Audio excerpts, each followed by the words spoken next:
سيدنا مولانا محمد وعلى آل سيدنا مولانا محمد وبارك وسلم.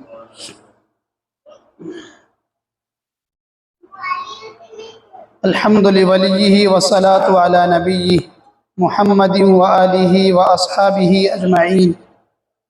أما بعد، أعوذ بالله من الشيطان الرجيم.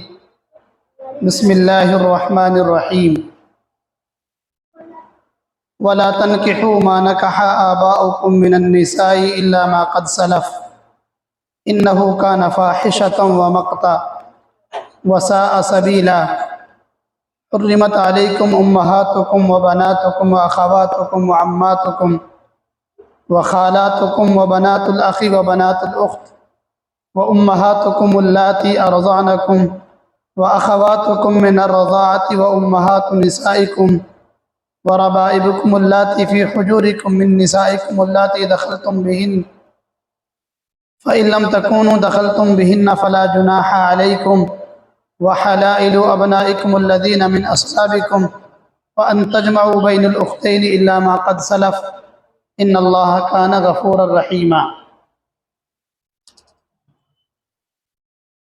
چونکہ سورہ نساء چل رہی ہے اور اس میں خاص طور سے عورتوں کے متعلق مسائل کو بیان کیا گیا ہے.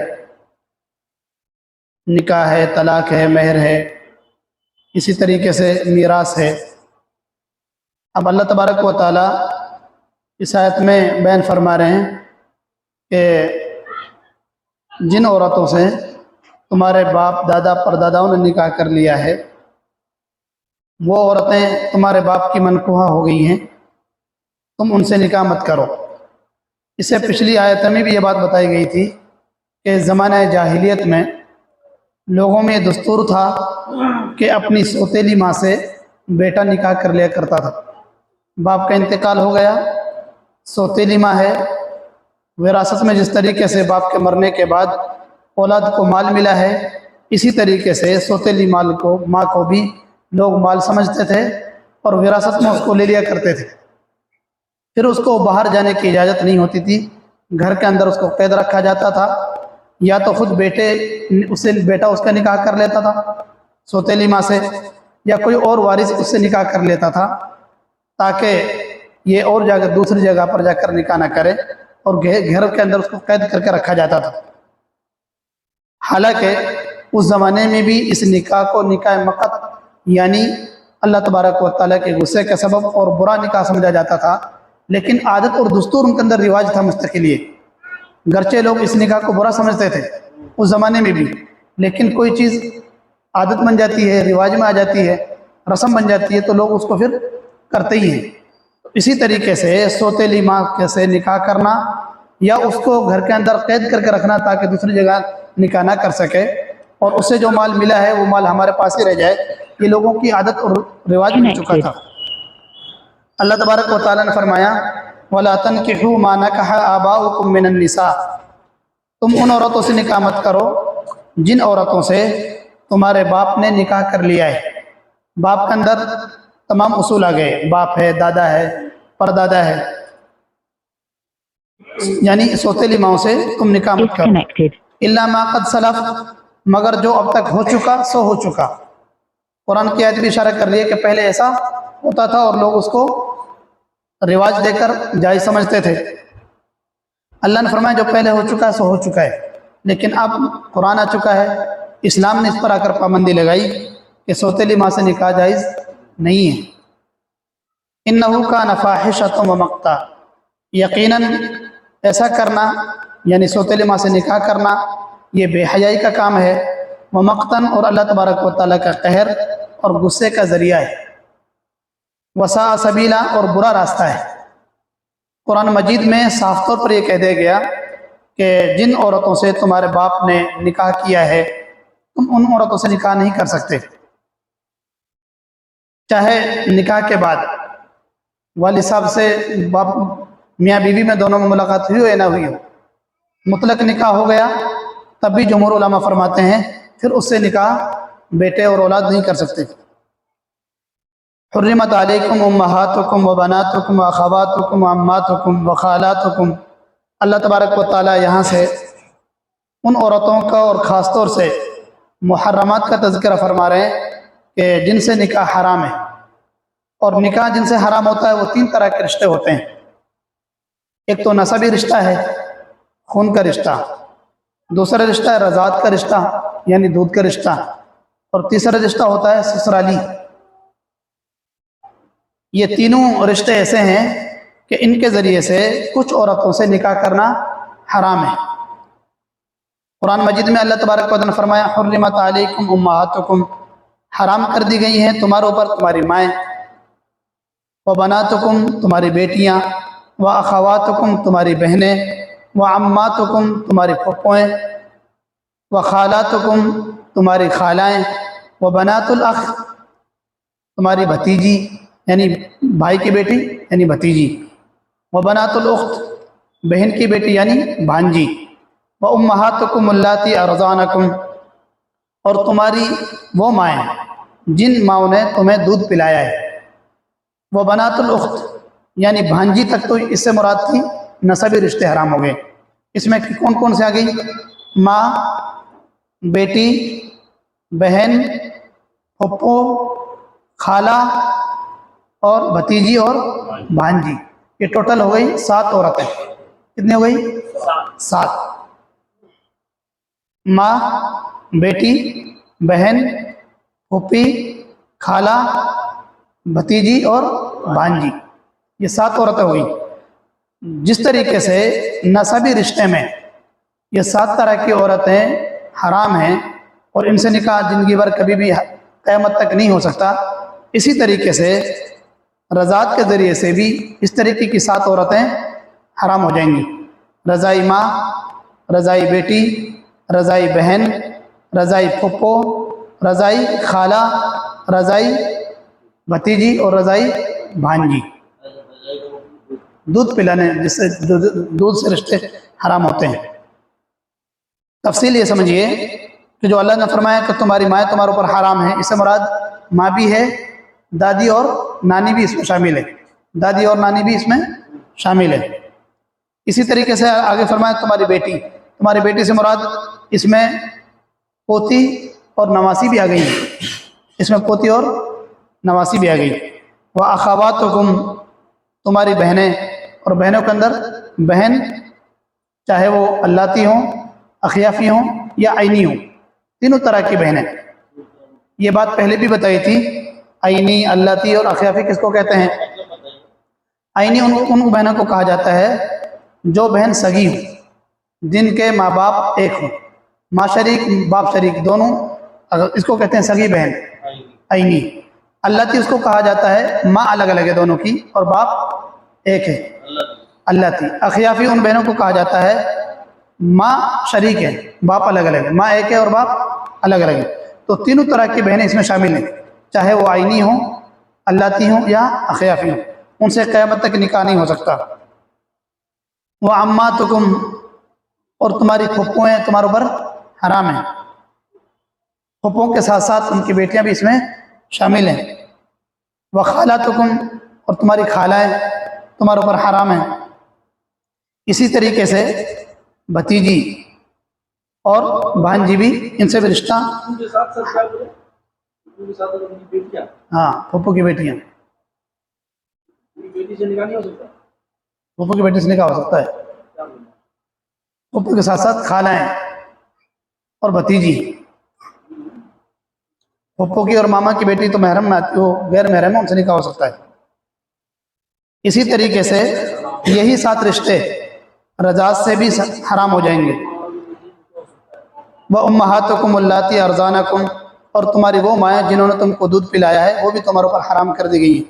وَأَخَوَاتُكُمْ رضائی بہنیں من الرضاع، وَأُمَّهَاتُ نِسَائِكُمْ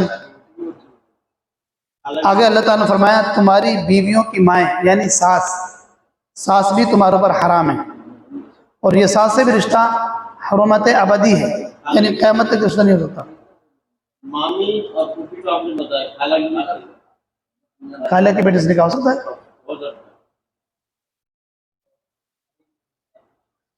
وَأُمَّهَاتُ نِسَائِكُمْ اور تمہاری بیویوں کی ماں یعنی ساس سے بھی رشتہ نہیں ہو سکتا۔ وربائبکم اللاتی فی حجورکم من نسائکم اللاتی دخلتم بہن، اور تمہاری وہ بیٹیاں، وہ ربیبائیں جو تمہاری گود میں پلی ہوں، تمہاری بیویوں سے جو بیٹیاں ہیں، یعنی مراد اس سے ان بیٹی سگی بیٹی نہیں بلکہ سوتیلی بیٹی، یعنی تم نے جس عورت سے نکاح کیا ہے پہلے سے وہ کسی کے نکاح میں تھی اور اپنے ساتھ بیٹی کو لے کر آئی ہے۔ عام طور پر بچیاں ماں کے ساتھ میں دوسرے کے نکاح میں چلی جاتی ہیں، اگر ماں نے کوئی دوسرا نکاح کیا ہے تو دوسرے شوہر کے یہاں چلی جاتی ہیں اور پھر وہی ان کی پرورش کرتا ہے، اس لیے کہہ دیا گیا فی حجورکم، تمہاری گود میں جو پلی ہوں۔ گود میں پلنا ضروری نہیں ہے، وہ چاہے ماں کے ساتھ آئیں یا نہ آئیں، اگر تم نے کسی عورت سے نکاح کیا پہلے سے اس کی اولاد موجود تھی، اس کی بیٹیاں تمہارے اوپر حرام ہے، چاہے وہ تمہارے یہاں پرورش پائیں یا نہ پائیں، وہ تمہاری بیٹیاں ہی ہو گئی ہیں۔ ایک بات یہ بھی یاد رہے، جس طریقے سے نکاح کے ذریعے سے رشتے حرام ہوتے ہیں اسی طریقے سے ناجائز رشتے سے بھی کچھ رشتے حرام ہو جاتے ہیں۔ مثال کے طور پر نکاح تو نہیں کیا تھا لیکن ایک مرد اور ایک عورت ناجائز رشتے میں رہے اور اس کے نتیجے میں کوئی بچی اگر پیدا ہو گئی تو وہ بھی بیٹی ہی ہے، اس سے بھی نکاح جائز نہیں ہے، گرچہ جائز رشتہ نہیں تھا، رشتہ ناجائز تھا۔ اب اس میں کچھ باتیں غور کرنے کی ہیں، خاص طور سے عورتیں دودھ پلانے میں اس چیز کا خیال رکھیں کہ کسی اور کے بچے کو اگر دودھ پلا رہی ہیں تو پھر ہمیشہ اس کو نوٹ کر کے رکھیں دماغ میں کہ ہم نے کسی اور کے بچے کو یا بچی کو دودھ پلایا ہے، تاکہ آگے چل کر کوئی رشتے میں خط دراڑ کسی طریقے کی رشتے اس طریقے کی صورت پیدا نہ ہو جائے۔ بعض مرتبہ ایسا ہوتا ہے دو بہنیں اپنی مائی کے پیر میں ایک جگہ جمع ہو گئی اور دونوں کے گود میں بچے ہیں۔ مثال کے طور پر ایک بہن گھر میں موجود نہیں ہے، اس کا بچہ چلا رہا ہے، رو رہا ہے دودھ کی پینے کی وجہ سے، بھوک کی شدت کی وجہ سے، تو دوسری بہن اپنی بہن کے بچے کو یا بچی کو دودھ پلا دیتی ہے، اور بعد میں چل کر کئی دفعہ ایسا ہوتا ہے کہ پھر بہنیں آپس میں رشتہ کر لیتی ہیں، جبکہ وہ تو رضائی سگے بھائی بہن بن چکے ہیں۔ اس چیز کا خیال رکھا جائے۔ اسی طریقے سے بعض مرتبہ ایسا ہوتا ہے کہ بھابھی نے نند کے بچے کو دودھ پلا دیا یا نند نے اپنے بھائی کے بچے کو دودھ پلا دیا ہے، ایسے بھی شکلیں پیدا ہو جاتی ہیں، تو اس طریقے سے بھی آپس میں رضائی بھائی بہن بن جائیں گے۔ یا اور کہیں کسی اجنبی عورت کے بچے کو دودھ پلایا، اچھا شروع میں تو بچپنے میں دودھ پلا دیا لیکن اس کو پھر بھول گئے، آگے چل کر جب بچے جوان ہوں گے ہو سکتا ہے کہ ان کا رشتہ آپس میں ہو جائے اور ان کو ذہن میں نہ ہو۔ اگر ایسی شکل پیدا ہو جائے تو اس کے لیے اور بعد میں پتہ چلے کہ یہ تو آپس میں رضائی بھائی بہن تھے، انہوں نے تو دودھ پیا تھا بچپنے میں، تو اس کے لیے دو گواہوں کی ضرورت پڑے گی۔ دو گواہ اگر آ کر گواہی دے دیں کہ یہ دونوں بھائی بہن ہیں، حالانکہ نکاح بھی ہو گیا، رشتے کے بعد پتہ چلے، تو پھر دو گواہوں کی گواہی کے نتیجے میں ان کے درمیان جدائی کر دی جائے گی۔ بلکہ اکثر علماء کی رائے یہ ہے اگر ایک عورت بھی اس معاملے میں گواہی دے دے نکاح کے بعد کہ دونوں میاں بیوی جو ان کا رشتہ ہوا یا آپس میں رضائی بھائی بہن ہیں، تو بھی اس کی گواہی کو معتبر مان کر، چونکہ احتیاط اسی میں ہے، احتیاط کا پہلو رکھتے ہوئے ان کے درمیان جدائی کر دی جائے گی اور ایک عورت کی بھی گواہی مان لی جائے گی۔ ایسا ہی ایک واقعہ اپنے یہاں نئے جالو پورے میں بھی پیش آیا تھا۔ یہ کچھ سالوں پہلے کی بات ہے کہ دونوں رضائی بھائی بہن تھے اور ان کا رشتہ یا تو کر دیا گیا تھا یا ہونے والا تھا، ایسا کچھ میٹر تھا، میرے ذہن میں خاص طور سے وہ ہے نہیں، لیکن یہ لمبا وقت ہو گیا ایسا ہوا تھا، بلکہ شاید رشتہ ہو گیا تھا اور کافی سالوں کے بعد پتہ چلا، تو یہ بات کافی اچھلی تھی اس زمانے میں۔ تو اس چیز کا بھی خیال رکھیں عورتیں کہ کسی کو دودھ پلا رہی ہیں تو اس کو ذہن میں رکھیں کہ کس کو دودھ پلایا ہے۔ اسی طریقے سے جو رشتے رضاعت اور نسب سے حرام ہوتے ہیں، اسی طریقے سے سسرالی رشتے سے بھی کچھ رشتے حرام ہو جاتے ہیں، جیسا کہ ابھی آیا کہ بیویوں کی ماؤں سے یعنی ساس سے نکاح نہیں ہو سکتا، وہ حرام ہے۔ اللہ تبارک و تعالیٰ نے فرمایا فَإِن لَّمْ تَكُونُوا دَخَلْتُمْ بِهِنَّ فَلَا جُنَاحَ عَلَيْكُمْ، جو پیچھے یہ بات آئی تھی کہ تمہاری وہ بیٹیاں، ان بیٹیوں سے بھی تمہارا نکاح حرام ہے جو بیٹیاں تمہاری بیوی کے ساتھ ساتھ تمہاری گود میں پلی ہوں اور بیوی سے ساتھ میں آئی ہوں، لیکن اس میں یہ تھا ایسی بیویاں سے وہ پیدا ہوں بچیاں جن کے ساتھ میں تم مل چکے ہو نکاح کے بعد۔ ہاں یہ شرط ہے، کسی سے نکاح کیا، اس کی بیٹی اس کے ساتھ میں آئی تھی یا نہیں آئی لیکن اس کی بیٹی موجود تھی، نکاح کے بعد صرف نکاح سے رشتہ حرام نہیں ہوگا، نکاح کے بعد دونوں میاں بیوی میں آپس میں ملاپ بھی ہو گیا ہو، ملاپ ہونے کے بعد اس کی بیٹی سے رشتہ حرام ہے۔ اور اگر صرف نکاح ہوا تھا اور نکاح کے بعد ملنے سے پہلے ہی طلاق ہو گئی تو پھر اس کی بیٹی سے نکاح ہو سکتا ہے۔ تو اللہ نے فرمایا وَرَبَائِبُكُمُ اللَّاتِي فِي حُجُورِكُم مِّن نِّسَائِكُمُ اللَّاتِي دَخَلْتُم بِهِنَّ، اور تمہاری وہ بیٹیاں جو تمہاری بیویوں سے ہیں اور تمہاری گود میں پلی ہیں، ان بیٹیوں سے بھی نکاح حرام ہے جن بیویوں سے تم نے دخول کر لیا یعنی تم مل چکے ہو۔ فَإِن لَّمْ تَكُونُوا دَخَلْتُم بِهِنَّ، پس اگر تم ان سے ملے نہیں ہو یعنی میاں بیوی کا صرف نکاح ہوا ملاپ نہیں ہوا ہے، فلا جناح علیکم، تو پھر ان کی بیٹیوں سے نکاح کرنے میں تمہارے پر کوئی حرج نہیں ہے۔ وحلائل ابنائکم الذین من اصلابکم، اور تمہاری بیٹوں کی بیویاں یعنی تمہاری بہو ہیں جن کو بہو کہا جاتا ہے، ان سے بھی تمہارا رشتہ حرام ہے، نکاح حرام کر دیا گیا ہے جو تمہارے حقیقی بیٹوں کی بہو ہیں۔ اچھا، اللہ تعالیٰ نے جو یہاں یہ قید لگائی ہے من اصلابکم، اس سے مراد یہ ہے تمہارے وہ بیٹے حقیقی بیٹے ہوں، حقیقی بیٹے ہوں۔ اور اگر تم نے صرف گود لے لیا ہے اور کسی بچے کو گود لے کر بیٹا بنا لیا ہے تو اس کی بیوی سے نکاح ہو سکتا ہے۔ دیکھو غور سے سنو، اللہ تعالیٰ جو یہ فرما رہے ہیں کہ تمہاری بیٹوں کی بیویاں جو تمہارے صلبی بیٹے ہیں، نسبی بیٹے ہیں، ان بیٹوں کی بیویاں تمہارے لیے حرام ہیں، چاہے وہ رضعی بیٹے کی بیوی کیوں نہ ہو۔ اس قید سے اللہ تعالیٰ نے من اصلابکم کی قید سے ان بیٹوں کو نکال دیا ہے جو بیٹے جن بیٹوں کو گود لے لیا جاتا ہے۔ گود لیا ہوا بیٹا حقیقی بیٹا نہیں ہو سکتا۔ اللہ کے پیغمبر صلی اللہ علیہ وسلم نے زید بن حارثہ کو گود لیا تھا، بہت مشہور واقعہ ہے، اور نبی کریم صلی اللہ علیہ وسلم نے اپنے بیٹے یعنی گود لیے ہوئے بیٹے کی نکاح اپنی پھپھوزاد بہن حضرت زینب رضی اللہ تعالیٰ عنہ سے کروایا تھا، زینب بنت جہش۔ دونوں میاں بیوی میں بنتی نہیں تھی، جھگڑا ہوتا تھا، آخر کار ان دونوں میں طلاق ہو گئی۔ جب طلاق ہو گئی زینب رضی اللہ تعالیٰ عنہ کی، تو نبی کریم صلی اللہ علیہ وسلم کا نکاح خود اللہ تعالیٰ نے آسمانوں پر پڑھایا۔ قرآن مجید میں اللہ تعالیٰ نے اس کو یوں فرمایا فَلَمَّا قَضَى زَيْدٌ مِّنْهَا وَطَرًا زَوَّجْنَاكَ لِكَيْ لَا يَكُونَ عَلَيْكَ حَرَجٌ، کہ اللہ تبارک و تعالیٰ نے نبی کریم صلی اللہ علیہ وسلم کا نکاح زینب رضی اللہ تعالیٰ عنہ سے آسمانوں پر کرا دیا، جبکہ نبی کریم صلی اللہ علیہ وسلم کے گود لیے ہوئے بیٹے کی بیوی تھی، بہو ہو گئی۔ تو بعض لوگوں نے یہ کہنا شروع کیا تھا کہ محمد صلی اللہ علیہ وسلم نے تو اپنی بہو سے ہی نکاح کر لیا ہے بیٹے کی بیوی سے۔ تو چونکہ زید بن حارثہ حقیقی بیٹا نہیں تھے بلکہ وہ کیسے بیٹے تھے؟ لے پالک، متبنہ، یعنی گود لے رکھا تھا، گود لے ہوا بیٹا حقیقی بیٹا نہیں ہو سکتا، ان کی بیوی سے نکاح ہو سکتا ہے۔ وَأَن تَجْمَعُوا بَيْنَ الْأُخْتَيْنِ إِلَّا مَا قَدْ سَلَفَ، اور تمہارے اوپر یہ بھی حرام کیا گیا ہے کہ تم دو بہنوں کو ایک ساتھ نکاح میں جمع کرو، دو بہن کو ایک ساتھ نکاح میں جمع نہیں کر سکتے جب تک بہن موجود ہے، جب تک دوسری بہن سے نکاح نہیں ہوگا، یا تو اس بہن کا انتقال ہو جائے یا اس کو طلاق دے دی جائے، عدت پوری ہونے کے بعد دوسری بہن سے نکاح ہو سکتا ہے۔ زمانے جاہلیت میں لوگ دو بہنوں کو جمع کر لیا کرتے تھے، لیکن ایسا کرنا ناجائز اور حرام ہے،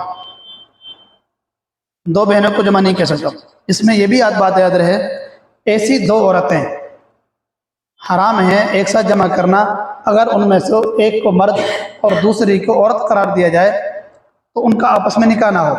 تو اس میں یہ بھی آ گیا کہ پھوپھی بھتیجی کا ایک ساتھ نکاح ایک آدمی کے نکاح میں نہیں آ سکتی، اسی طریقے سے خالہ اور بھانجی ایک ساتھ نکاح میں نہیں آئیں گی، یہ بھی دو بہنوں کے ہی درجے میں ہیں۔ کیوں؟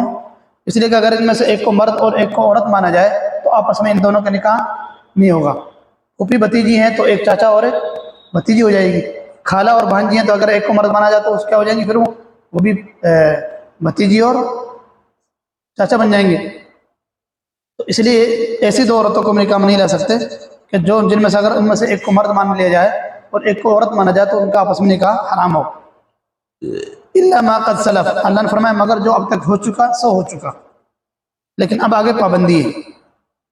ان اللہ کان غفور الرحیم، یقیناً اللہ تبارک و تعالیٰ بڑے مغفرت کرنے والے رحم کرنے والے ہیں۔ اللہ تعالیٰ نے یہ اشارہ دے دیا کہ اب تک جو جہالت میں ہو چکا ہے دو بہنوں کو ایک ساتھ جمع کر لیا، یا یہ کہ سوتیلی ماں سے نکاح کر لیا یا سوتیلی بیٹی سے نکاح کر لیا ہے، اب تک جو ہو چکا سو ہو چکا، لیکن اب آگے اس کی اجازت نہیں ہے۔ قرآن مجید میں اللہ تبارک و تعالیٰ نے جن عورتوں سے نکاح قیامت تک کے لیے حرام ہے ان کو بھی بیان فرما دیا، اور ان عورتوں کو بھی بیان فرمایا جن کا عارضی طور پر نکاح حرام ہے۔ مثال کے طور پر دو بہنوں کو ایک ساتھ جمع کرنا حرام ہے، لیکن اگر ایک بہن کو طلاق دے دیں یا ایک بہن کا وفات ہو جائے تو پھر دوسری بہن اس کے نکاح میں آ سکتی ہے۔ آگے اللہ تبارک و تعالیٰ اسی کو ایک شکل یہ بھی بیان فرما رہے ہیں کہ ایک عورت ایک وقت میں ایک ہی نکاح میں رہ سکتی ہے، ڈبل نکاح میں نہیں ہو سکتی۔ والمحصنات من النساء، تمہارے اوپر یہ بھی حرام کیا گیا ہے جو عورتیں خاوند والی ہیں۔ خاوند والی سے مراد یہ ہے پہلے سے وہ آلریڈی کسی اور کے نکاح میں ہے، تو جب تک وہ دوسرے کے نکاح میں ہے کسی اور سے نکاح اس کا ہو ہی نہیں سکتا، یہ بھی حرام ہے۔ یا تو طلاق ہو جائے، عدت پوری ہو، تب اس کے نکاح میں یہ آ سکتی ہے۔ تو اللہ تعالیٰ نے صاف کہہ دیا تمہارے اوپر یہ بھی حرام ہے کہ جو خاوند والی عورتیں ہیں وہ بھی تمہارے اوپر حرام۔ الا ما ملکت ایمانکم، مگر وہ باندیاں اور کنیزیں جن کے تم مالک ہو، یعنی باندی اور کنیز اس کو کہا جاتا ہے کہ جنگ کے بعد، جنگ میں جو عورتیں دشمن کی طرف سے حاصل ہوتی ہیں مسلمانوں کو، ان عورتوں سے گرچہ وہ دارالحرم میں اپنے شوہر کی بیویاں ہیں، غیر اسلام کے علاوہ جو جس مذہب کو بھی ماننے والی ہیں وہ اس کے نکاح میں ہیں، لیکن جنگ کے بعد وہ باندی بن کر یا کنیز بن کر، قیدی بن کر مسلمانوں کے ہاتھ آ گئی ہیں، تو اب ان سے نکاح ہو سکتا ہے، گرچہ ان کا نکاح آلریڈی وہاں پر موجود ہے۔ ان کے ایک پیریڈ ان کی عدت کا انتظار کیا جائے گا اور پھر اس سے کوئی مسلمان نکاح کر سکتا ہے۔ آزاد عورت سے نکاح اگر وہ کسی اور کے نکاح میں ہے آلریڈی تو پھر نکاح نہیں ہو سکتا، لیکن باندی سے نکاح ہو سکتا ہے۔ الا ما ملکت ایمانکم کتاب اللہ علیکم، اللہ نے فرمایا یہ اللہ تبارک و تعالیٰ کا لکھا ہوا فریضہ اور قانون ہے۔